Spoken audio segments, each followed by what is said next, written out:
Здравейте! Аз се казвам Анастас Шопов и първо искам да благодаря на организаторите и мисля, че всички трябва да им благодарим за това чудесно събитие, което са направили. В днешно време да се организира такова събитие никак не е лесно.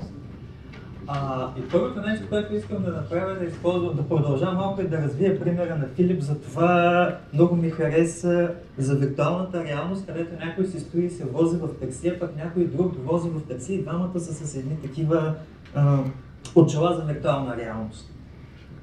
Хареса ми, защото вчера вечерта ние бяхме вкъщи нещо много подобно. Аз съм си сложил едни очила за виртуална реалност, наскоро се здобих с тях, много е готино изживяването. Вчера се качих с един балон за изследване на въздуха, мисля, че бяха закачили камера 360 градуса и стигнах почти до стратосферата, докато се спука балона. Технологията като качество на изпълнението беше леко пикселизирана, да кажем, не е като истинското, но изживяването да отидеш над облаците, да минеш над самолетите и да стигнеш до звездите беше страхотно. В същото време до мен моята приятелка, аз се чудя на къде да се завъртя, играеше на една мобилна игра, някакъв остров, където се опитваше да си построи спа център и искаше да си купи прасенце, което да я роби трюфели, за да може да печели повече пари.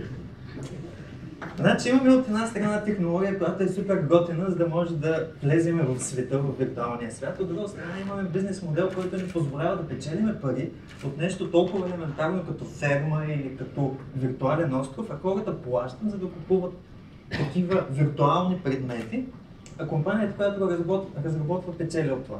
Значи ако продължим нататък, ние можем да направим виртуално приложение, където хората, слагайки си очилата, да имаме шофьори, да имаме клиенти.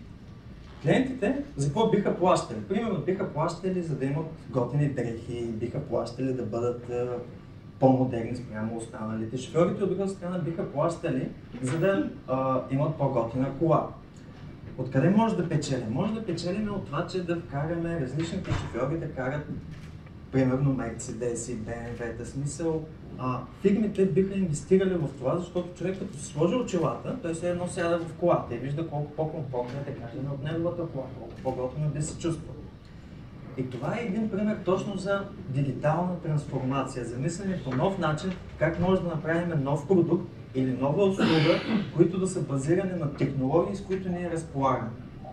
Имаме технологии, които в повечето случаи, като виртуална реалност в момента ги използваме за забавление, но това по никакъв начин не ни пречи ние да се опитаме и да го направим на бизнес, който да е печелив за нас. Много благодаря за идеята. Трябва да пием кафе, да поговорим, може да опитаме и да я реализираме. В смисъл, с добра идея, желание и хъст, всичко може да постигнем. Аз ще говоря всъщност за дигитална трансформация на бизнеса и каква е ролята на ERP системата и CRM системата и въобще все по-малко и по-малко ще чуваме и ще говорим за ERP и CRM, все повече ще се говорим за платформи, за цялостни решения, за облаци и така нататък. Така или иначе трябва да кажа малко думички и за Team Vision, тъй като има и търговска част в презентацията. Ние сме един от първите доставчици на ERP решения в България. Занимаваме се с това повече от 18 години. Станахме пълнолетни тази година. И първият продукт, с който започнахме да се занимаваме, се казваше Navision. Някой чувал ли е за Navision? Както обичаме да казваме, най-разпространеното използвано ERP в света, тъй като има близо 120 000 клиента, които го използват. В момента Navision няма. В момента все още има Microsoft Dynamics N1, но много често с клиентите ни казват Microsoft Dynamics Navision или всякакви такива комбинации. В момента, в който Microsoft решиха, че искат да стъпят на пазара на бизнес софтуер, купиха едни от добрите продукти, Navision и Exapta, ребрандираха ги, станаха Microsoft Dynamics AX и Microsoft Dynamics NAV. В момента вече няма Microsoft Dynamics AX, вече все по-малко, има все още Microsoft Dynamics NAV, вече има Dynamics 365. И причината за това е точно все по-настъпващата дигитална трансформация. Какво е тази дигитална трансформация, където заливат всички и важна ли е тя? Аз всъщност наскоро така имах си някаква визия и се опитах да го обясня по някакъв начин, по който да могат дори и моите лица да разберат какво е дигиталната трансформация. Тъй като лично аз не съм гледал наскоро презентация, която да не съдържа думичката дигитална трансформация или Intelligent Business Application. Най-общо казано, дигиталната трансформация ни дава възможността да подобриме бизнеса си или да правим нов бизнес по нов начин, използвайки технологии. И въпреки, че говорим за технологии, зад тези технологии трябва да има бизнес идея, трябва да има стратегия. Технологията сама по себе си няма да направи дигитална трансформация. Ако имам мобилен телефон, това не ме прави нещо по-дигитален, ако аз само се обаждам по някой и ако този смартфон имам всякакви мобилни приложения. Всъщност, дигиталната трансформация се случи вследствие на налагането на тенденциите на пазара. Една много важна тенденция, която ние забелязваме като компания, когато си гледаме своите клиенти, която искрено ви съветвам, всяка компания има клиенти, дори тази, която извършва услуги, дори един отдел, IT отдел също има клиенти, които са другите хотели във фирмата. Клиентските очаквания, клиентското изживяване се развива много силно и клиентите искат много повече, отколкото са искали преди това. За да задържиме клиентите в нашата компания, за да ги направим на лоялни клиенти, ние трябва да им осигурим едно уникално потребителско изживяване. Те трябва да се чувстват обслужени, ние не трябва да им се обаждаме по 2-3 пъти да им предлагаме нещо, което са си купили, защото не е готино. Това с купуването е добре, но много често лично на мен също ми се случва да ми спрат услуга, която съм си платил. Мисля, това е причина аз да си сменя доставчика и в днешно време никой няма никакъв проблем да смени доставчика от една компания на друга, тъй като стоките и услугите са изключително взаимозаменяеми. До 2020 година това, което ще отличава продуктите и компаниите, всъщност ще бъде качеството на доставената услуга, отношение, което получава клиента, за да се чувства доволен. Друго нещо, което е много важно, което Сатя Надела беше излязъл и казал преди повече от половин година, че Microsoft ще се опита да реиновира бизнес процесите и да даде възможност да се правят същите неща по много по-добър и много по-бърз начин. Давам един пример. Един търговец, примерно, когато си комуникира с клиента и иска да изпрати и получава информация, че клиента иска оферта. Какво получава? Как се случва процесът? Получавам имейл. Имейл от компания XYZ, пише ми го Иван Иванов. Сменям в ERP системата. Търся къде е компания XYZ. Проверявам дали има в момента оферта. Започвам да въвеждам нова оферта. Случвам прозореца към Outlook, за да видя той какво си ми е поръчал. Като артикули, като изделия. Започвам да ги търся в ERP система. Мисля, от това отнема много време. В същото време има възможност. Вместо постоянно да случваме между отделните програми, да ги случваме, да променяме една програма, друга програма, една програма, друга програма, защо не вкараме ERP системата директно в Outlook? Там, където получаваме информацията, и защо не въведем директно в поръчката, която ни изпраща клиента, директно в Outlook, докато го виждаме точно в съседното прозорче, съседния панел, какво той е поръчал. Да. Има такава възможност, може директно в Outlook да си въвеждаме офертата от клиента, вместо да отваряме ERP системата, да търсиме къде е клиента, директно натискаме нова оферта и започваме да въвеждаме и виждаме директно на екранчето какво има. Колегата спомена за скоростта, изключително важна е, защото времето за реакция, когато клиент иска да комуникира с компанията, е нараснало драстично. Клиентите очакват в рамките на по-малко от час, ако пишат на Facebook страницата, тъй като много от тях, за тях вече има значение, няма значение дали пишат във Facebook, дали се обаждат по телефона, дали пишат имейли. Има един omni-channel, който те очакват, че без значение по кой канал се свързват с нас, да получат адекватно и бързо обслужване и бърза реакция. За това, че скоростта, с която ние можем да направим това, интеграцията отново на различните канали, с които може да си комуникираме, дали ще са Facebook, дали ще е почта, дали ще е ERP система, дали ще е телефонна централа и много бързото влизане автоматично на това в съответната платформа и време за реакция, нотификация на служителите стават критични. Това е много голям бизнес.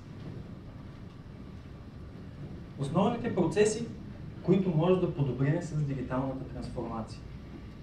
Разбира се, те са преди всичко свързано с клиентите. Всяка компания трябва да обслужва своите клиенти, да ги обслужва по-добре, по нов начин, защото ако не го правят, те ще станат клиенти на някъде друга компания. За да сме производителни и за да сме по-конкурентни, ние трябва да дадем възможност също така на нашите служители да работят по-бързо, по-добре, за да имаме доволни клиенти. Не може да имаме доволни клиенти, ако нямаме доволни служители. Това е просто невъзможно. На трето място да организираме текущите бизнес процеси или да направим нови бизнес процеси, които да са по-адекватни на текущата икономическа ситуация. Може да се чертаем директно, да кажем, окей, няма да правим това вече по стария начин, не искаме да се качваме по столбите, искаме да натискаме бутончето и да се качим в асансьора. Мисля, това е едно реиновиране на текущите бизнес процеси, което става възможност благодарение на технологиите, но технологиите сами няма да го направят. Трябва някой, който да мисли и да иска да направи иновациите. Трябва някой, който да иска да промени нещата към по-добре, защото хора, които само стоят и казват защо правиш това така, защото предния го е правил така, не помагат. В смисъл, с тях не може да направим дигитална трансформация. И никак не на последно място може да доставяме и да произвеждаме нови продукти и нови услуги по начин, по който до момента не сме могли. Искам тук да ви дам един много интересен пример с една мексиканска компания, която е производител на строителни материали. Те са сложили в силозите за цемент на своите клиенти датчици, които са от интернет на нещата и които могат да си комуникират онлайн с тяхната платформа. В момента, в който количеството почне да спада, те автоматично изпращат на клиентите си, ти имаш нужда от нова доставка, искаш ли да ти я направя? Мисля, те от една страна могат много по-лесно да си планират своето производство, защото знаят каква е консумацията при клиента. От друга страна, дават услуга на клиентите, че вместо тях се грижат за техните наличности. И това благодарение на технологиите. Но не само технологиите са го направили са хората, които са ги внедрили в своите бизнес процеси. Зачекнали са това, че клиента трябва да се обади по телефона, те след това да се чудят имат ли го на склад, трябва ли да го произвеждат. И са направили един абсолютно нов производствен, нов процес, който да обслужва същото нещо, но по един много по-добър и много по-модерен начин.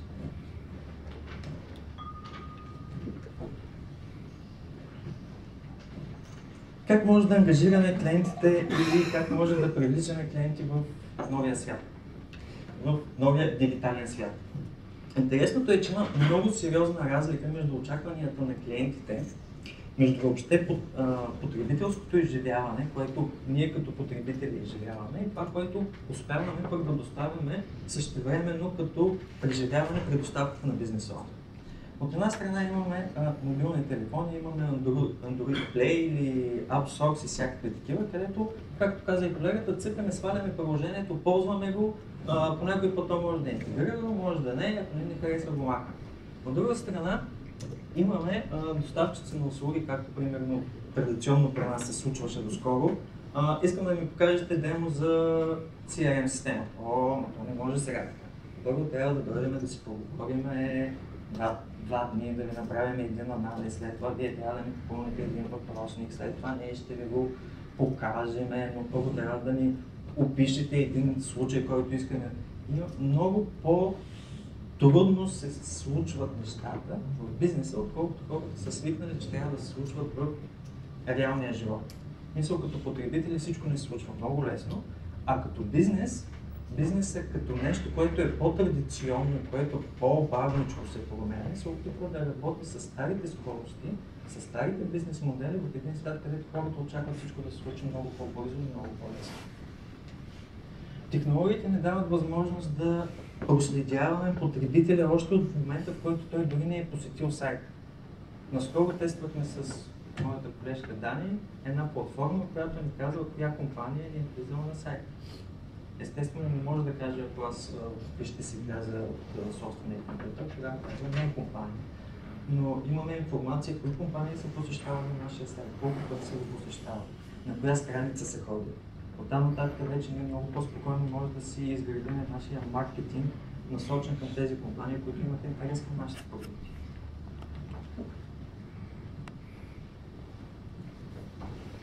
Както казах, но ще се повторя, не може да имаме успешен бизнес, не може да имаме доволни клиенти, ако нямаме служители, които да могат да си вършат работата много по-добре, много по-бързо, много по-лесно, без да се налага да правят с някакви остарели инструменти. Примера за въвеждането на оферта, която трябва да сменям ERP и Outlook и в същото време възможността това да го направя директно в Outlook е едно такова нещо. Примера, вместо да се налага да правя копи-пейст от ERP системата в Excel, за да се направя справките и друго такова нещо.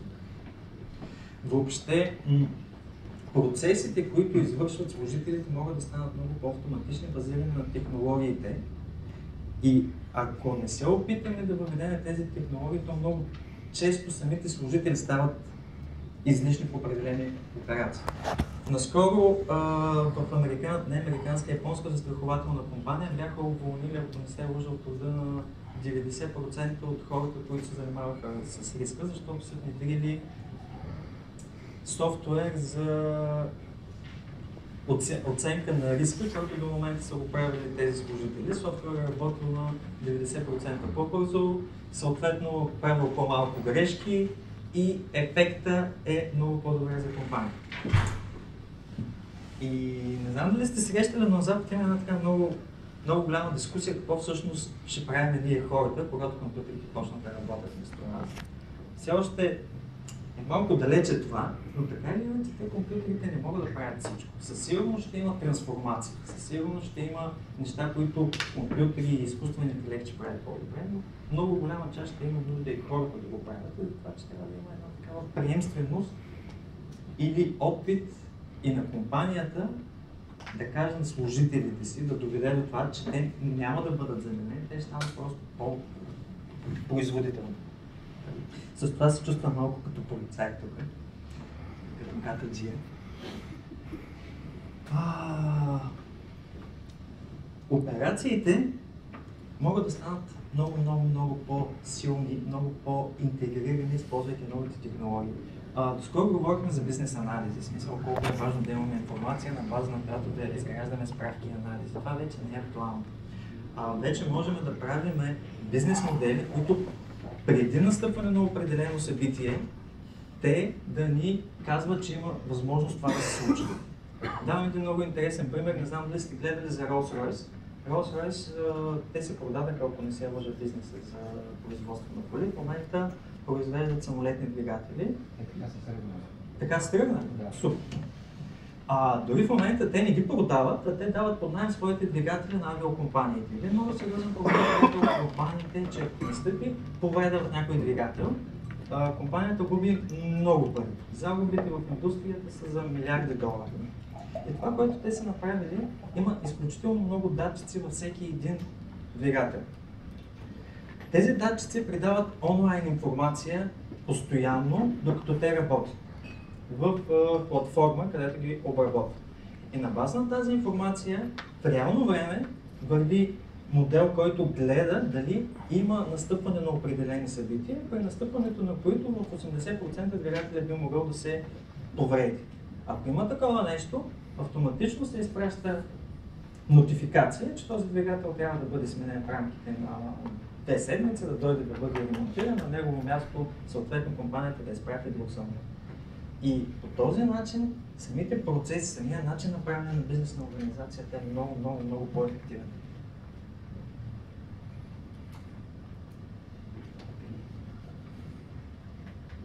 Как може да променим продуктите и услугите? Заглеждали ли сте телевизорите, които се произвеждат тази година и дори от миналата година вече никой не прави 3D телевизори. Аз много исках да се взема 3D телевизор и питах, извинявайте, защо новите модели не са 3D? Отговорът ми каза, защото компаниите вследствие на информацията, която получават от смарт телевизорите си, видяха, че само 3% от потребителите използват тази функционалност. За 3% от потребителите няма смисъл да се правят 3D телевизори. Това е начинът, по който вече компанията знае какво иска клиента, може да знаем как да доставяме продукт, който има нужда и съответно функционалности, от които няма нужда да бъдат махнати. Мисля, имаме възможност да слагаме всякакви датчици в нашите продукти, имаме възможност да получаваме обратна информация. Сега, къде е границата, какво точно може да получаваме и не, е тема на различен разговор, но имаме възможност да доставяме продуктите и услугите по един наистина нов, кастомизиран, специално предназначен за съответния тип потребители начин. Всъщност до момента поговорих за дигитална трансформация, нека малко да си говорим сега за ERP и за CRM. Знаете ли какво е CRM и ERP? Много често лично на мен се случва клиент да дойде и да каже, имам нужда от CRM система, обаче в процеса на разговор става ясно, че то не е точно CRM, има нужда от ERP, както и обратно. Мисля, границата между едното и другото винаги е била една такава много тънка, много тясна. От друга страна, процесите, които обхваща едното, те трябва да бъдат абсолютно интегрирани с процесите, които обхващат другото, защото иначе нямаме един полезен инструмент, с който ние да се управляваме бизнеса. И най-накрая вече имаме едно нещо, което хем е ERP, хем е CRM, хем ни дава възможност да работи абсолютно заедно, или това е така наречения Dynamics 365 или интелигентните бизнес апликации, които ни предложиха от Microsoft. Всъщност, какво е важното тук? Тук важното е, че имаме отделни сфери, отделни модули, отделни бизнес апликации по същия начин, по който ние можем да свалим бизнес апликация на мобилния телефон. По същия начин тук имаме предварително дефиниран модел, който може да използваме за продажби, може да използваме за обслужване на клиенти, за Field Service е много интересно. Това са хората, които ходят да правят ремонти при клиентите. Те трябва да работят на мобилни апликации. Трябва да има един човек, който да може така визуално да им прави шедюл, къде трябва да ходят, в колко часа трябва да ходят да се получават нотификации. И тези отделни приложения хем са отделни, хем са малка част като информация, която потребителя използва, защото в един момент ERP системите станаха едни гигантски чудовища, където има толкова много функционалност, че когато човек се опита да направи една елементарна операция, не може, защото има много полета и много функции, които го объркват. Microsoft пуснаха преди 6 месеца в щатите Dynamics 365 for Financials, или нещо, което е много леко за използване за счетоводство, за продажби. И фидбек от американците беше много сложно. Функционалността на този Dynamics for Financial беше само 10% от функционалността на Microsoft Dynamics MEV, което е малкото ERP решение, предназначено за малък и среден бизнес. Тези 10% от малкото ERP решение, хората в Америка казаха трудно. Искаме да е още по-малко. По този начин, разделяйки ги, получаваме информацията, която получава потребителя, с която борави, да е точно това, което на него му трябва. Съответно пък на счетоводството му трябва нещо друго. Той се работи с счетоводното. Те са свързани. Те са много тясно свързани. Те работят като един и същи продукт и ни дават много силна възможност да работим бързо. От една страна, защото виждаме само това, което ни трябва, ефективно, защото имаме всичко, от което имаме нужда. И от друга страна ни дава възможност да стартираме само с това, което ни трябва. В момента ни правим силен маркетинг, но ние трябва апликация, която е за маркетинг, стартираме директно с продажби. След половин година решаваме, че имаме нужда вече от решение, което да автоматизира маркетинга, решаваме, внедряваме го. То абсолютно напълно е интегрирано с другото решение. По този начин няма сложна интеграция, която при внедряването на ERP е много е трудно да се интегрира едно решение спрямо друго, предварително не е направено. И един елементарен пример, който от Lead и Opportunity винаги са ми били много любими за превод. Възможност за потенциална сделка до фактурата се минава през тази възможна сделка, издаването на оферта, създаването на поръчка за продажба, производството или доставката на нещо, което доставяме, докато стигнем съответно и получаването на пари. Това е един процес, който обикновено се случва в две отделни системи. Lead Opportunity се случва в CRM системата. Cloud може би в едната, може би в другата. И ако те не са интегрирани, съответно имаме продуктите в едната, имаме продуктите в другата, имаме акаунтите в едната, имаме акаунтите в другата, което е изключително глупо. В смисъл, когато има две системи, те не са интегрирани, обикновено се получават изключително много грешки. Елементарният пример, всичко, що е продукт, идва от ERP системата, отива да се продава в CRM системата или по-скоро CRM частта. Всичко, което е свързано с клиентите, тъй като CRM е място, което имаме тези 360 градуса върху изискванията на клиента, какво се е случило с него, какви са неговите оплаквания, когато той не е писал във Facebook, че не е доволен. И самите данни постоянно се минават от едната в другата, за да може съответният служител да има пълната информация или клиента да е абсолютно напълно удовлетворен от нашата компания. И това е вече последния слайд, къде е мястото на ERP в дигиталната трансформация. Доста имаш и статии от рода трябва ли да внедряваме ERP или трябва да правим дигитална трансформация. Истината е, че дигитална трансформация без ERP и CRM като системи, в които да стои фирмените данни, които са за продукти, които са за клиента, няма как да бъде изградена. Тази информация се използва за анализи, тази информация се използва за този Cortana Intelligence и Predictive анализ, ако нещо се случи, да може системата да ни нотифицира. Един много готин пример за компания, която винаги е била номер едно в дигиталния свят е Disney. Disney, дори Стив Джобс е бил в борда на директорите. В момента мисля, че един от собствениците на Uber също е в борда на директорите. Disney е една компания, която винаги е била на върха в технологиите. В момента, в който искате да отидете в някой от парковете на Disney, вие получавате една гривна. Нещо подобно на моята гривна, която е с AirFight. Тази гривна се използва, когато влизате, когато си пазарите, тя се използва за вход в хотелските стаи. В смисъл, цялата информация единствено и само с една гривна, без да се налага никъде да носите пари. Какво получава за сметка на това Disney? Те получават една информация къде вие сте ходили, какво сте си купували, от какво се интересувате, къде се намирате в момента.